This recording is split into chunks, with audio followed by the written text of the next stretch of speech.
Hello chess friends and welcome to Azadov's chess channel and welcome to the Tata Steel tournament in 2019 in Wijk. Today we had a really exciting day because before this round Anish Giri and Magnus Carlsen had the same point score, and today Anish Giri in the 12th round he gathered only a draw, and if Magnus Carlsen wins this game against Jan Krzysztof Duda, he'll of course again take the lead and will be half of the point in front of Anish Giri. So let's see now this game between Magnus Carlsen and Jan Krzysztof Duda. Jan Krzysztof Duda, of course, one of the most talented players in the world these days. He's really a strong player, but today he's gonna face the world champion, and let's see now this clash of the titans in the 12th round of this very strong tournament. So here Magnus Carlsen opened with d4. So Magnus Carlsen plays really anything with white. He plays e4, d4, c4, so he's not only stuck to one particular opening. So here knight on f6 by Duda, and we have now c4. Here we have e6, and now knight on f3, which is now this anti-Nimzo-Indian setup, because we are not allowing here this bishop on b4. If bishop on b4, then we can play knight on d2, and we don't get this annoying pinning situation like with this move knight on c3. So in some variations, of course, black can take the knight here on c3 and doubling up the pawns. So this will be this standard stand-up of the Nimzo Indian defense. So here Magnus Carlsen avoids it with this move knight on f3. Here we have d5, and now knight on c3 by Carlsen, and now d takes c4. And this opening line was played already by Jan Krzysztof Duda against Ding Liren in the chess Olympiad in Batumi. And of course the best way here is to answer with the move e4. But in this line, Magnus Carlsen lost the game in 2010 against Vladimir Kramnik, and probably Jan Krzysztof Duda thought that he could also try to play aggressive against the world champion here with this Queen's Gambit decline, then sort of delaying this d takes c4 move. But now, of course, Duda will play the move bishop on b4. Maybe the best way here to continue the game is to play the bishop on g5, and then after castling here we have maybe a3, or if black instead of castling tries h6, then you can simply take. After the queen takes, then you have here bishop takes on c4. So of course white will continue the game with its good central control, but black will continue of course the game with a very good bishop here. So this would be main theory here. But after bishop on b4, Magnus Carlsen takes simply this pawn on c4, and now we come to this most aggressive line of this Queen's Gambit decline sort of, and now of course Jan Krzysztof Duda can take the pawn on e4. Here Magnus Carlsen gave up the pawn for the development. Here he simply goes and castles. There are these tricky lines in which black can take maybe the knight on c3, then after b takes c3, if bishop on e7, then of course we can put the knight here on a very active square. Then after that the queen on g4, attacking also this g7 pawn. You see with bishop on d3 and this bishop on this dark square, all of these pieces would be aiming on the king side, and this is of course a position that Magnus Carlsen would love to continue. And here after b takes on c3, if bishop takes on c3, then you have rook on b1, and this is also a very aggressive line, because if you try maybe c6 in order to prevent the move d5, then the continuation would be rook on b3. Then the bishop has to go on this not so active square on a5, and now you see again we have this knight on e5 idea. Now you see this perfect coordination by all of these pieces. All of the pieces would be then participating in the attack. So I've played a couple of times this line, but not in a tournament, just for fun in some blitz and bullet games.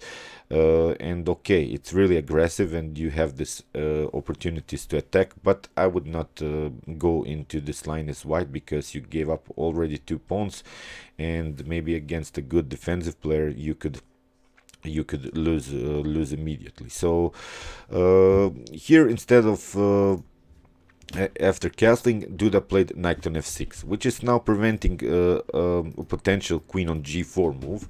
And okay, Duda thought here, okay, I have now a pawn, now I can go simply castling and continue the game with a good development. So here, queen on a4 by Carlsen, knight on c6, and now knight on e5 with the spinning on the knight here on c6. Also, very aggressive line.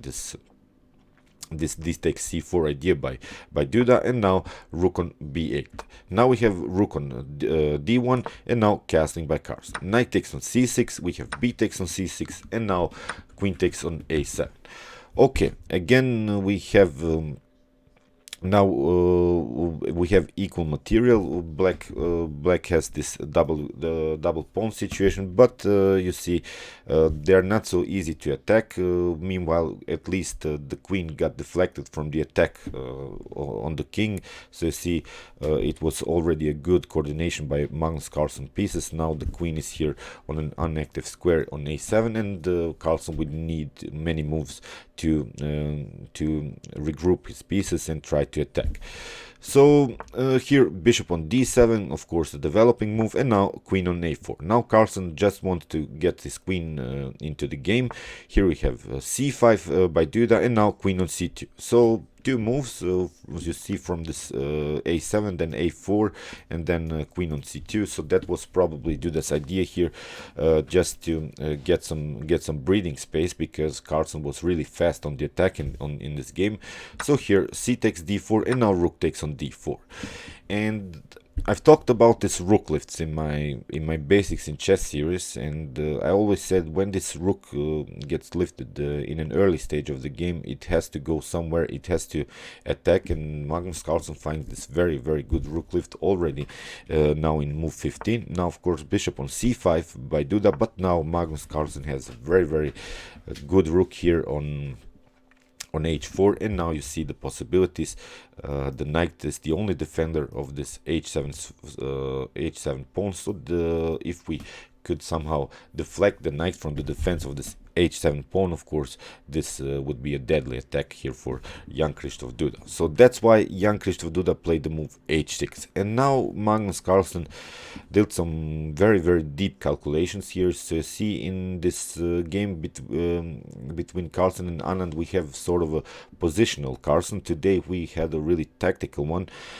He now played bishop takes on h6, very strong move. Now we have a forced line in which we have g takes h6, and now queen on d2.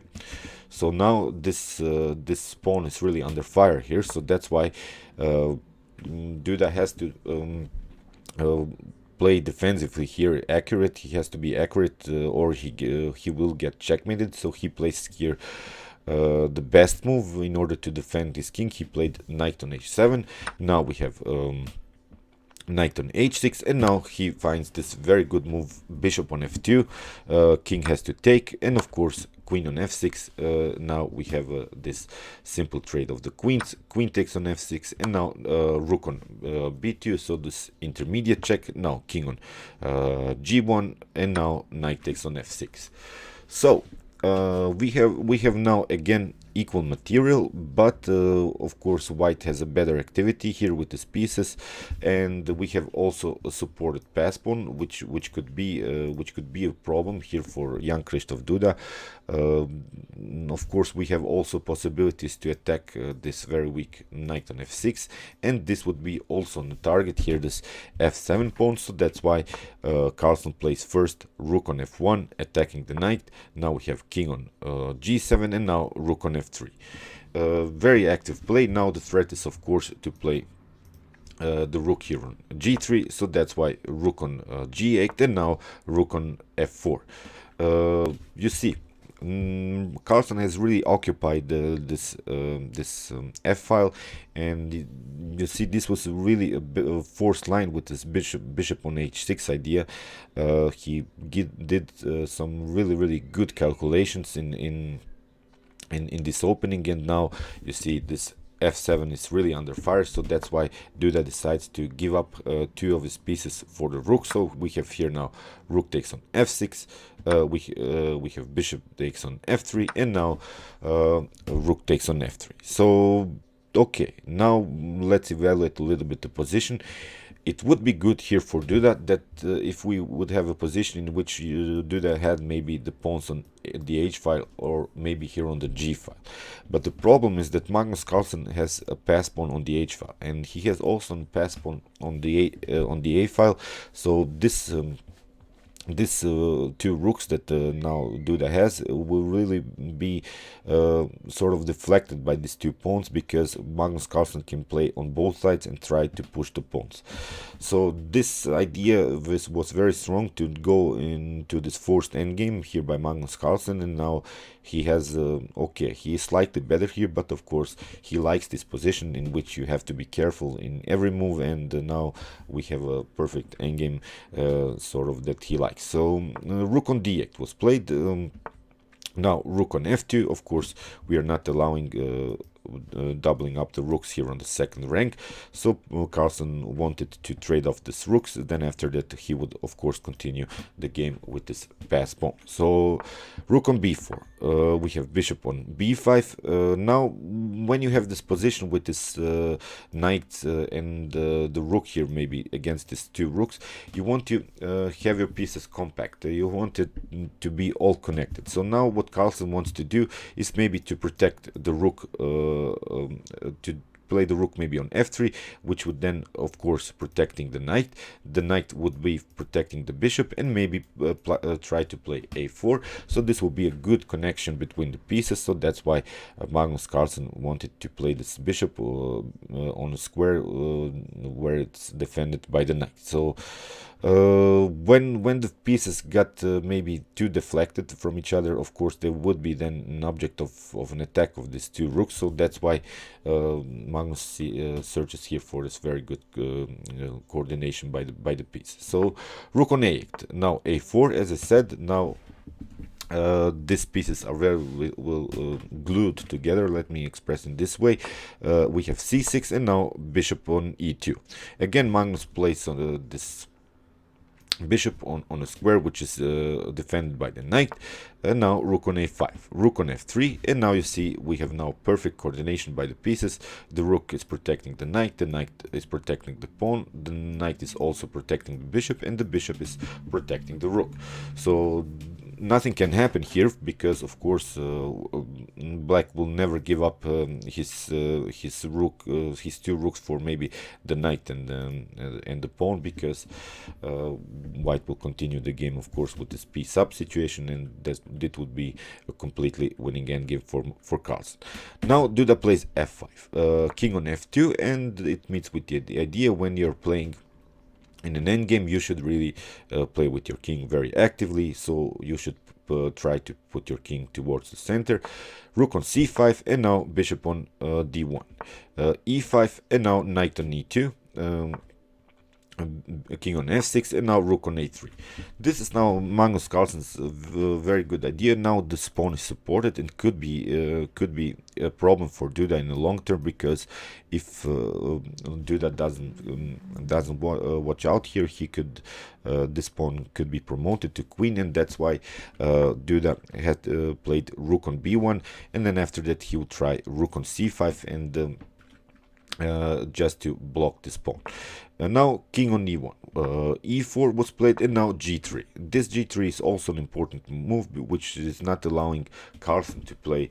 It's not allowing Duda to play the move f4. You see, if maybe king on e5 would, if Magnus Carlsen would have allowed maybe king on e5 here, and then after that f4, you see Duda would have then have these 2 connected pawns in the center, which could be really a problem also for Carlsen here. So that's why this g3 is a very good prophylactic move, because we are not allowing in these types of positions your opponent to get some space, and it's a really good restriction here by Magnus Carlsen. So now king on e5. Now h4. You see Carlsen can play now both sides. We have the position in which we have also here a pass pawn, which could also be a problem for Duda. So here rook on a5, and now h5. So this h5 is really not a weak pawn, because it can always be defended by knight on f4, and it's also defended here by the bishop. The bishop is on a very good square on d1. It has this good diagonals, and it's a really good defensive resource. And now c5, king on d2, again a centralized move here by Magnus Carlsen. c4, and now king on c2, attacking the rook. Now Carlsen finally attacked the rook here, because this rook is really active here, and we want to restrict this ability of this active piece. So that's why rook on b8, king on c3, now rook on b1. And here Duda probably thought, okay, maybe I can gain a draw here. King on c1, rook on b8, and now Magnus Carlsen decides to go king on c1. So the problem here for Duda is that he's not allowed to maybe play with this rook somewhere, because in some occasions white can push the pawn forward immediately, and the problem is that we have also this h5 pawn. So these two rooks are really only there to defend this this promotion here. So here rook on d6. So these rooks are really not active. It's really a bad position for the rooks. This knight is very good place here, because it's not allowing the king to go here on e4. So very good positional play again by Magnus Carlsen. And as I always love to say, he's really one of the best endgame players maybe in the chess history, because you see he is really restricting now this ability by all of these pieces, because you see the king is also the king has to also to be treated as a piece in an endgame. So you see we have a perfect restriction here by black's king. So here bishop on c2, which is also an improvement of the position of the bishop. Now if rook on h6 is played, then we can simply play knight on f4. Rook on d6, we have now knight on f4, and here maybe Duda should have played maybe here immediately king on d4 to get his king also more centralized, because he has to play more actively here with the king. But now he decides to play again another rook move. A5 so far is not possible, because then you get rook on a6, and then this pawn would be undefendable. So here Magnus Carlsen tries rook on e3. This is also a strong idea, because now Magnus Carlsen can play maybe rook on e1 and then rook on h1 in order to attack to push this h pawn forward. And this, you see, is again a problem for black, because he will need both of his rooks to defend the pawn here from promotion. Here king on e4 finally played, and now rook on e1, rook on h6, and now king on d2. It's also not good if Duda would have pushed here maybe the pawn on c3, because the c3, although it gains some space, but in long term it would be also an object of white's attack, because it can always be attacked maybe in a couple of moves with the knight on e2, and then with the support of the rook. So you don't want to, in an endgame, also to push your pawns just like that. You have to calculate if the pawn can be defended. So here so far Duda tried just here to occupy the 6th rank in order to restrict the ability here for white to push simply forward. So here knight on rook on e5 played by Duda. Here I watched some analysis on the computer here. Instead of rook on king on d2, the computer suggested here rook on e2, because it would lead maybe into such line, maybe king on c3, but then you can play the rook on d2, and after king on b4 you can play it simply around a little bit, and then after that maybe try rook on g8, and then after that rook on g6, which would be really creating a distant pass pawn situation. So then this rook will be would be really deflected, and then after a trade of rooks we could simply play with our king on d2, e3, then maybe on d4, and get into the game through this very good dark squares. And okay, it was just a suggestion, but Magnus Carlsen, when he plays this endgame, he at least plays this maybe second line, which is suggested by this computer, so he's really playing like alpha 0 these days. And here after king on d2, we have rook on e5, and now knight on e2. This is now an important move because now the king has to move. We have king on c5 and now rook on h1. Now this h pawn is supported, but it's even better here to have this h pawn supported, because in some occasions we could maybe support it even with the g4 pawn if we could get rid of this f5 pawn. So you see, these two pawns on the g and the h5 would then be connected, and it would be better to have this two pawns on the h file. So now you see Magnus Carlsen managed to reposition his rook from the square here on a3 to square h1. So again, a very good endgame here play by the world champion. So rook on e8, now king on c3. You see, again, we play on this opposition here by the king, and now we have also possibilities to put the knight here on a very good square on d4. So here rook on b1, and now Magnus Carlsen finds a very strong move, rook on b1. Now Magnus Carlsen uses this connection here on the 5th rank, because Duda took here on h5, but now we have bishop takes on e4. If you take f takes e4, then you get rook on b5 and you lose the rook. So that's why after bishop on e4 we have rook on e8, then now knight on f4, again attacking the rook, rook on b5, and now king on d6. Now we have bishop takes on f5, and now rook takes on g3. This is really a forced line, but now Magnus Carlsen plays also a very strong move, king on d4. And you see, most of us chess players would simply take the pawn on c4, but Magnus Carlsen is playing really simply on this endgame principles. He goes into this opposition because he wants to restrict really the ability of this king to play, because the king, as I said, has to be treated as a piece, because in some occasions Duda could have then played maybe rook on e5. So although this pawn is not taken so far, it can be taken after a couple of moves. The more important thing is that Magnus Carlsen has played now on this opposition, and now all of these pieces are on very good active squares, and we have also this pass pawn.